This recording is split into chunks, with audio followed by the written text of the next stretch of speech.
ഇത്തവണ നീ എന്നെ പറ്റിക്കുമെന്നാ ഞാൻ വിചാരിച്ചു. അത് കൊള്ളാം. മുത്തശ്ശിയുടെ പിറന്നാളായിട്ട് ഞാൻ വരാണ്ടിരിക്കൂ. എത്ര ദിവസത്തെ ലീവ് ഉണ്ട് നിനക്ക്? എത്രയും നേരത്തെ പോകാമോ അത്രയും കൊള്ളാം. എന്നാലും ഒരു 2-3 ആഴ്ച. ഇനിയിപ്പൊ പിറന്നാളും കഴിഞ്ഞ് തിരുവോണവും കഴിഞ്ഞ്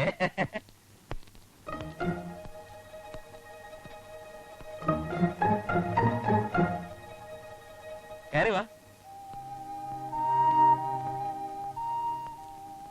ഇതെന്റെ കൂട്ടുകാരൻ ഹരീന്ദ്രൻ. നമ്മുടെ തറവാടും ഗ്രാമമൊക്കെ കാണാൻ വേണ്ടി വന്നിരിക്കുക. ഹരി, ഇത് മുത്തശ്ശി. നമസ്കാരം. ഇതെല്ലാം അമ്മാവന്മാരെ അമ്മായിമാരെയൊക്കെ പ്രത്യേകം പരിചയപ്പെടുത്തണോ കൊച്ചുകൃഷ്ണ? അല്ലേ കൈമളമാവ? പിന്നെ ഹോമിയോ ചികിത്സയൊക്കെ എങ്ങനെ നടക്കുന്നു? എന്താ കുറുപ്പമാവ, ഈ രക്ഷയൊക്കെ കെട്ടിയിട്ട് വല്ല രക്ഷയുണ്ടോ? പിന്നെ ഈ മുറപ്പെണ്ണുങ്ങളുടെ കാര്യമൊക്കെ കൊച്ചുകൃഷ്ണൻ എപ്പോഴും പറയും. മോനെ കൊച്ചുകൃഷ്ണ, കണ്ടില്ലേ അമ്മായിമാരുടെ ഒരു ഒരുമ. എല്ലാവർക്കും കൊച്ചുകൃഷ്ണനെ ഒരുപോലെ ഇഷ്ടമാ. ഹരിയോം ഹരി. എന്റെ പേര് ഹരി എന്നാണെന്ന് എങ്ങനെ മനസ്സിലായി?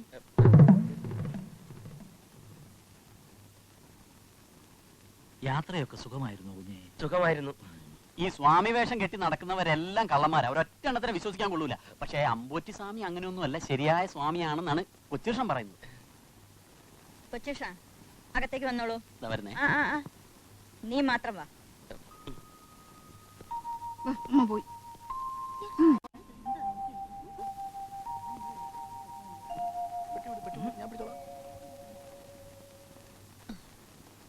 കൊച്ചുഷ, എന്തോ? നമ്മള് തറവാട്ടുകാരൊക്കെ ഒത്തുകൂടുന്ന ഈ അവസരത്തിൽ എന്തിനാ അന്യൊരാള്? ഞാൻ വിളിച്ചിട്ട് വന്നാ മുത്തശ്ശി. എവിടെ അയാളുടെ വീട്? ഏതാ തറവാട്? കൊച്ചിയില. ഹരീന്ദ്രനാഥ് നമ്പ്യാരെന്നാ മുഴുവൻ പേര്. നല്ല ഒന്നാം തരം തറവാട്ടുകാരനാ. പറഞ്ഞു വന്ന നമ്മുടെ മഹാകവി കുഞ്ചൻ നമ്പ്യാരില്ലേ, പുള്ളിയുടെ വകയിലൊരു ബന്ധുവായിട്ട് വരും. എന്തൊക്കെ ആയാലും അവൻ ഇവിടെ താമസിക്കുന്നത് ശരിയാകും തോന്നുന്നില്ല. ഇപ്പോഴത്തെ മാനസികാവസ്ഥയിൽ അവനെ പറഞ്ഞുവിടാനും മനസ്സ് വരുന്നില്ല. അതെന്താ? അച്ഛനും അമ്മയും അങ്ങ് അമേരിക്കയില്. അവൻ വളർന്നതും പഠിച്ചതും ഒക്കെ നാട്ടിലെ മുത്തശ്ശിയുടെ കൂടെ നിന്നാ. പാവം, കഴിഞ്ഞ മാസം ആ മുത്തശ്ശിയും മരിച്ചുപോയി. അതിനുശേഷം ആകെ അപ്സെറ്റാ. എപ്പോഴും ഒറ്റയ്ക്കിരുന്ന് കരയും. പലതവണ ഞാൻ സമാധാനിപ്പിച്ചു നോക്കി. ഊണില്ല, ഉറക്കമില്ല. പല പ്രാവശ്യം ആത്മഹത്യക്ക് വരെ ശ്രമിച്ചു. ഒരു വിധത്തിൽ ഞാൻ അവനെ സമാധാനിപ്പിച്ചു. ഇതുപോലൊരു മുത്തശ്ശി എനിക്കുണ്ടെന്നും സ്വന്തം മുത്തശ്ശിയെ പോലെ കരുതിയാ മതിയെന്നും പറഞ്ഞ് ഞാൻ കൂട്ടിക്കൊണ്ടുവന്നു. ഇവിടെ വന്ന് കയറിയപ്പോഴാ അവന്റെ മുഖം ഒന്ന് പ്രസന്നമായത്. കണ്ടില്ലേ എത്ര സന്തോഷത്തോടെയാണ് എല്ലാവരോടും ഇടപെടുന്നത്. മുത്തശ്ശി മരിച്ചിട്ടില്ല. എടാ, എന്റെ മുത്തശ്ശി മരിച്ചിട്ടില്ല. നീ വിളിച്ചപ്പോ നിന്റെ കൂടെ വന്നില്ലായിരുന്നെങ്കിൽ എനിക്ക് എന്റെ മുത്തശ്ശിയെ കാണാനുള്ള ഭാഗ്യം ഉണ്ടാകുമായിരുന്നു. സന്തോഷമായി. മുത്തശ്ശി, എന്താ കുട്ടി ഇത്? എനിക്ക് സന്തോഷമായി മുത്തശ്ശി. ഞാൻ പോവാണ്. വല്ലപ്പോഴും എനിക്ക് എന്റെ മുത്തശ്ശി ഒന്ന് കാണണമെന്ന് തോന്നുമ്പോ ഞാനൊന്ന് വന്ന് കണ്ടോട്ടെ. കൊച്ചുഷ, എന്തോ? ഹരീന്ദ്രനോട് കഴിയാനുള്ള സൗകര്യം ഉണ്ടല്ലോ നിന്റെ മുറിയില്? ഉണ്ട്. എന്നാ വേണുക്കുട്ടനോട് പറഞ്ഞ് ഒരു കട്ടിലൂടെ ഇട്ടോളൂ. വേണ്ട മുത്തശ്ശി, ഞങ്ങൾ രണ്ടുപേരും കൂടെ ഒരു കട്ടിലിൽ കിടന്നോളാം. ഓ കൊച്ചുഷ, എന്തോ? നീ വേഗം കുളിച്ച് റെഡിയായി വാ. ചില തീരുമാനങ്ങൾ എടുക്കാനുണ്ട്. എന്റെ കാര്യമായിരിക്കും. കെട്ടും കെട്ടും. അന്ന് ഈ പാർക്കുട്ടിയുടെ സ്വഭാവം അറിയും. തള്ളേം തന്തേം ചത്ത് കഴിഞ്ഞപ്പോ ഈ തോളി കിടത്തിയാ ഞാൻ അവനെ വളർത്തിയത്. ആ സ്നേഹം അവൻ എന്തായാലും ഉണ്ടാവാതിരിക്കുവോ? നിങ്ങളെന്താ ഒന്നും പറയാത്തെ? നീ തന്നെ എല്ലാം പറയുന്നുണ്ടല്ലോ പാറു. അയ്യോ മോളെ, കൊച്ചുവിഷം യാത്രയൊക്കെ കഴിഞ്ഞ് ക്ഷീണിച്ചു വന്നിരിക്കല്ലേ. എന്തെങ്കിലും കുടിക്കാൻ കൊണ്ട് കൊടുക്കണ്ടേ നീയല്ലേ? എന്തൊക്കെ കൊടുത്താലും കൊച്ചുകൃഷ്ണന്റെ മനസ്സ് മാറുമെന്ന് എനിക്ക് തോന്നുന്നില്ല. ഓ, നീ ഇത് പറയാൻ തുടങ്ങിയിട്ട് നേരം കുറെ ആയല്ലോ. എന്തെങ്കിലും ഒന്ന് കഴിക്കാൻ എടുക്കേണ്ട സുമതിക്കുട്ടി. ഓ, നിങ്ങൾക്ക് എപ്പോ നോക്കിയാലും കഴിപ്പ്. എന്നിട്ട് അതൊന്നും ഈ ശരീരത്തിൽ കാണുന്നുണ്ടോ? അതുമില്ല. നോക്കെ, നീ എന്റെ ശരീരത്തിൽ തൊട്ട് കളിക്കരുത് പറഞ്ഞേക്കാം. ആര് തൊടുന്നു? എന്റെ ദൈവമേ, എനിക്ക് പറ്റിയ അബദ്ധം എന്റെ മോക്ക് പറ്റാതിരിക്കാനാ ഞാൻ ഈ പാടൊക്കെ പെടുന്നത്. തരത്തിനൊരാളെ കിട്ടുകയെന്ന് പറഞ്ഞ ഒരു പെണ്ണിന് അതിൽ കൂടുതൽ എന്താ വേണ്ടത്?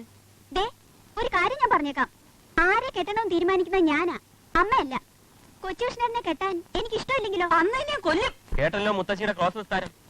ആ നേരത്ത് നാവിന്റെ തുമ്പത്ത് സരസ്വം നിന്നുകൊണ്ട് എന്തൊക്കെയോ പറഞ്ഞൊപ്പിച്ച്. ഓ, നിന്നെ ഞാൻ കുഞ്ചൻ നമ്പ്യാരെ ബന്ധുവാണെന്ന് പറഞ്ഞല്ലോടാ ചെറ്റേ.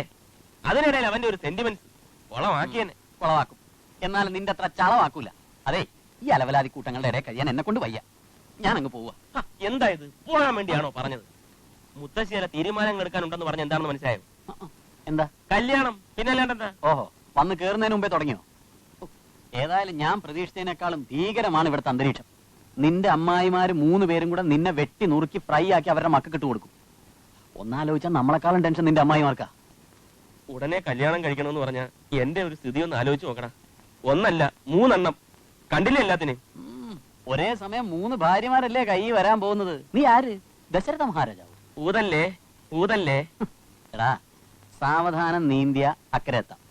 തൽക്കാലം നിലവെള്ളം ചവിട്ടി ജീവൻ രക്ഷിക്കും. വെട്ടൊന്ന് തുണ്ടൻ 2. അതാണ് മുത്തശ്ശിയുടെ സ്വഭാവം. രണ്ടായി മുറിഞ്ഞാലും യോജിപ്പിക്കാൻ പറ്റിയൊരു സുഹൃത്ത് നിന്റെ കൂടെ ഇല്ലേ? പിന്നെ എന്തിനാ വിഷമിക്കുന്നത്? ഞാൻ ആ ഫയലൊക്കെ ഒന്ന് പഠിക്കട്ടെ, എന്നിട്ട് നമുക്കൊരു ഡിസിഷൻ എടുക്കാം. അതിനു മുമ്പ് പോയി കുടിക്കാൻ എന്തെങ്കിലും കൊണ്ടുപോവാ. ചെന്ന് വാങ്ങേണ്ട കാര്യമൊന്നുമില്ല. ഇപ്പൊ വരി വരിയായി എത്തും. ചേട്ടാ, ഹോർലിക്സ്. ഞാൻ പറഞ്ഞില്ലേ. തൽക്കാലം നീ കുടി. അല്ലല്ലല്ല, ഇത് കൊച്ചേട്ടൻ ചേട്ടന് പ്രത്യേകം കൊണ്ടുവന്നതാ. അല്ല, അവന് നിങ്ങൾക്ക് ചായ. അല്ല, കൊച്ചേട്ടൻ കുടി.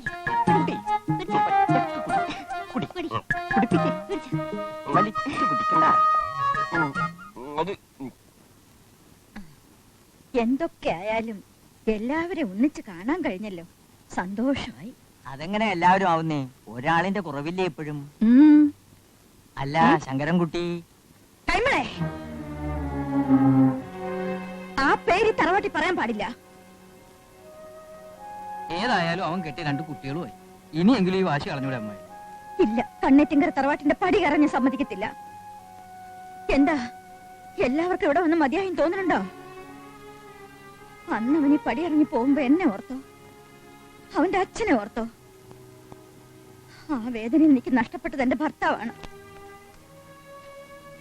അല്ല ഞാൻ വേണ്ട കുറുപ്പേ, വേണ്ട. ഞാൻ മരിച്ചാലും അത് വേണ്ട. എന്റെ ചിതാഭസ്മം പോലും അവനെ കൊണ്ട് തൊടിക്കരുത്. പുകഞ്ഞ കൊള്ളി പുറത്ത്. മുത്തശ്ശിക്ക് ഇഷ്ടമില്ലെങ്കിൽ പിന്നെ എന്തിനാ വിഷയം വലിച്ചഴക്കുന്നത്? മുറുക്കാൻ റാണിയമ്മേ, ഒരു ഗ്ലാസ് പശുവും പാലും എടുത്തോളൂ, ചൂടായിട്ട്. കൊച്ചേട്ടൻ ചേട്ടാ, കൊച്ചേട്ടൻ ചേട്ടാ, ഞാൻ റെഡി. എന്തിന്? അമ്മ പറഞ്ഞു കൊച്ചേട്ടൻ ചേട്ടൻ ഷോപ്പിങ്ങിന് പോകുന്നു, എന്നെ കൂടെ ചെല്ലാൻ. അമ്മ പറഞ്ഞോ? സത്യമായിട്ടും പറഞ്ഞു. കൊച്ചേട്ടൻ ചേട്ടാ, ഞാൻ റെഡി. രാധികയോടും അമ്മ പറഞ്ഞോ? ഒരാളുടെ കുറവുണ്ടല്ലോ, എന്തു പറ്റി? ഏതായാലും ഷോപ്പിങ്ങിന് പോവാം. വേണുക്കുട്ടാ, എന്തോ 2 പേരെയും ഷോപ്പിങ്ങിന് കൊണ്ടു. ചെല്ല്. ഇനിയിപ്പോ ഷോപ്പിങ്ങിന് പോയി ഷോപ്പിൽ കയറി തുണി കിണിയെല്ലാം വാങ്ങി ഈയോടെ പോവാം. പോണോ? എന്റെ ദൈവം വിശന്നിട്ട് ഉറക്കം വരും. ഇനി രക്ഷപ്പെടാൻ നോക്കണ്ട, കുരുക്ക് വീണ് കഴിഞ്ഞു. കുരുക്കോ? കൊച്ചു കള്ള ഒന്നും അറിഞ്ഞില്ലല്ലേ. ചേട്ടൻ എന്തുവായി പറയുന്നത്? അമ്മായിമാര് തമ്മിൽ കോൾഡ് സമരം. എല്ലാവർക്കും മകളുടെ ഭർത്താവായി കൊച്ചുകൃഷ്ണ കിട്ടണമെന്ന് ഒരു മുത്തശ്ശിയുടെ ഓർഡർ. 3 പേരെയും 3 പേരെ? 3 പേരല്ല, 3 പേരിൽ ആരുടെ ജാതകം ചേരുന്നുവോ അതങ്ങ് ഉറപ്പിക്കാൻ. തറവാട്ടിൽ ഏതെങ്കിലും ഒന്നിനെ കൊച്ചുകൃഷ്ണൻ കിട്ടണം, അത്രേ മുത്തശ്ശിക്കുള്ളൂ. ഇതിൽ ആർക്കാ യോഗം ഉണ്ടാവുന്നെന്ന് ഇന്നറിയാം. ഞാൻ ദേ ജോത്സ്യനെ വിളിക്കാൻ പോവാ. ഇനിയിപ്പോ ജോത്സ്യനെ വിളിക്കാൻ ഓട്ടോറിക്ഷ വിളിച്ച് അവനുമായിട്ട് ഇടിയിട്ട് യുദ്ധകാലാടിസ്ഥാനത്തിലാണല്ലോ മുത്തശ്ശി കാര്യങ്ങൾ നിൽക്കുന്നത്. ജാതകം ചേർന്നാൽ മുഹൂർത്തം കുറിക്കും, ഉറപ്പാ. മുത്തശ്ശി വിളിക്കുന്നു എന്ന് പറഞ്ഞാൽ കൂടും കുടുക്ക എടുത്ത് ജോലിസിനിങ് എത്തും. അതിനു മുമ്പ് നമ്മൾ അങ്ങെത്തണം. ജോലിസരെ, ജോലിസരെ, ജോലിസരെ, അവിടെ നിൽക്ക്. നീ അതുവഴി, അതുവഴി കേറ്. വിടരുത്. ഞങ്ങൾ ജോലിസരെ കാണാൻ വേണ്ടി വന്നാ. ജോത്സ്യൻ ഞാനാ. അയ്യേ, ജോത്സരെ, കണ്ണേറ്റും കരയിൽ ആകെ പ്രശ്നം. 3 അമ്മായിമാരും തമ്മിൽ കൂട്ടത്തല്ല്. എല്ലാവർക്കും കൊച്ചുകൃഷ്ണൻ തന്നെ മരുമാനായിട്ട് കിട്ടണം. അതായത് ഇവനെ. ഏതെങ്കിലും ഒരു ജാതകം ചേർന്നാൽ മറ്റേ അമ്മായി തൂങ്ങിച്ചാവും. അടുത്ത അമ്മായി വിഷം കഴിച്ചു മരിക്കും. എവിടെ? അതെ, അതാ ഇപ്പോഴത്തെ സ്ഥിതി.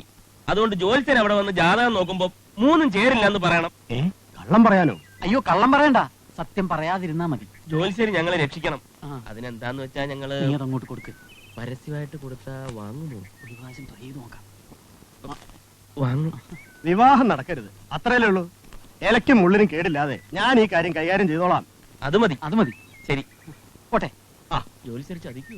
തെങ്ങും ജോത്സരും ചതിക്കില്ലെന്നാണ് ഇലയ്ക്കും കേടില്ല, മുള്ളിനും കേടില്ല. ഇക്കണക്കിന് പോയാൽ നമ്മുടെ എല്ലിന് കേട് വരും. നീ പെട്ടെന്ന് തറവാട്ടിലേക്ക് പോകാൻ തയ്യാറ്?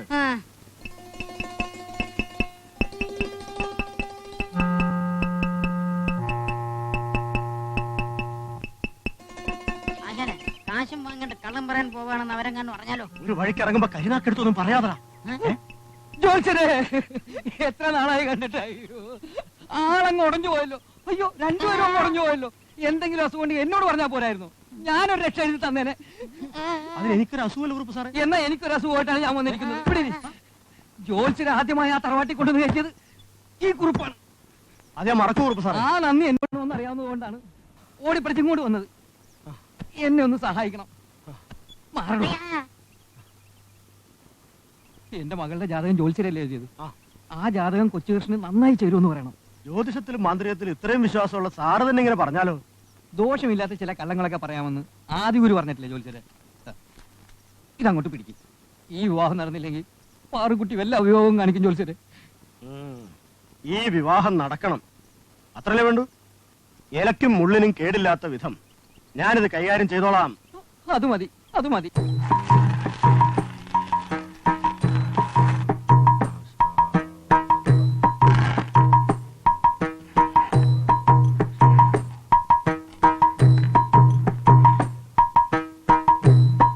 രാധികാറാണി, അത്തം നക്ഷത്രം, സ്ത്രീ ജനനം, ഊരുരുട്ടാതി പുരുഷൻ. ചേർക്കാമല്ലോ.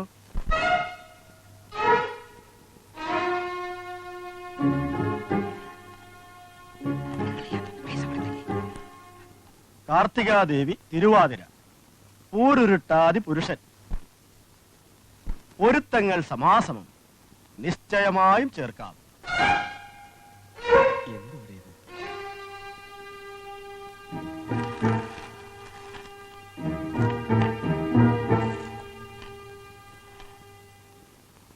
ഹേമകുമാരി, അശ്വതി, സ്ത്രീ ജനനം, പുരുഷൻ പൂരുരുട്ടാതി. ഉത്തമമാണല്ലോ, ചേർക്കാം. പൊരുത്തം സമാസമം. എന്തീ പറഞ്ഞു? 3 ജാതകവും ചേരുന്ന സ്ഥിതിക്ക് ഏറ്റവും ഉത്തമം ഏതാണെന്ന് പറയൂ ജോസ്യരെ.